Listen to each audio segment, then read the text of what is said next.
Bonjour à tous, je m'appelle David Zara et je suis heureux de vous accueillir sur ma chaîne YouTube. Alors je voulais faire une chaîne traitant du sujet des pervers narcissiques. Alors pourquoi une de plus? Parce que j'ai quand même pas mal bouquiné, potassé sur YouTube, sur les forums. J'ai passé un certain nombre de temps à éplucher tout ça. Vous vous en doutez que c'est pas arrivé comme ça, c'est parce que je suis fils de pervers narcissique. Coucou les parents, merci. Et je me suis dit quoi faire de tout ça? Et ben la première chose qui m'a gêné en allant sur YouTube, c'est la définition.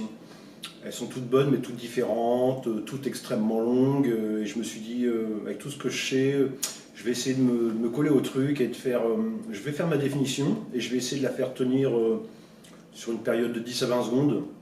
C'est toujours gênant quand quelqu'un vous demande, bah toi, au fait, c'est quoi un PN? Passer un quart d'heure, ça saoule tout le monde. Alors, je vais essayer de vous faire une définition. C'est quoi un PN en 10-20 secondes? Alors, pour moi, un PN, c'est simple. C'est une personne qui, dans l'enfance, a subi certains traumatismes. Et pour pouvoir s'en protéger, il a procédé inconsciemment, d'accord, mais il a procédé à l'annulation de la cellule de l'émotion pour ne plus avoir mal. Une fois que vous avez compris ça, le reste, c'est très simple. Sans émotion, c'est plus un être humain.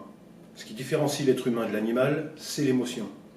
Donc vos yeux vous trompent, vous avez une personne en face de vous qui paraît comme vous, qui paraît humaine comme vous, mais à l'intérieur, c'est un animal. On les appelle les prédateurs. Il n'a aucun ressenti, ni amour, ni amitié, ni gêne, ni rien, ni honte, aucun ressenti. Dès lors, c'est très simple, il va se passer une chose, c'est que puisqu'il n'a pas d'intériorité, pas d'humanité, il va y avoir un mécanisme de survie qui va s'opérer. J'ai bien dit survie. C'est très important, c'est de la survie. Il ne pourra exister et être que par rapport au regard d'autrui. Puisqu'il ne peut pas être à l'intérieur de lui, il ne peut que paraître.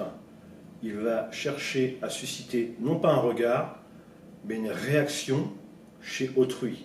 À chaque fois que vous réagissez, vous le faites exister. Il a besoin de votre réaction pour valider son existence qu'il n'a pas en lui. Voilà. Alors c'est très simple, derrière, ça va être se mettre toujours à l'opposé de vous pour que vous réagissiez. Si vous avez besoin de parler, il n'en a pas besoin. Si vous êtes silencieux, vous n'avez pas besoin, il va venir vous chercher.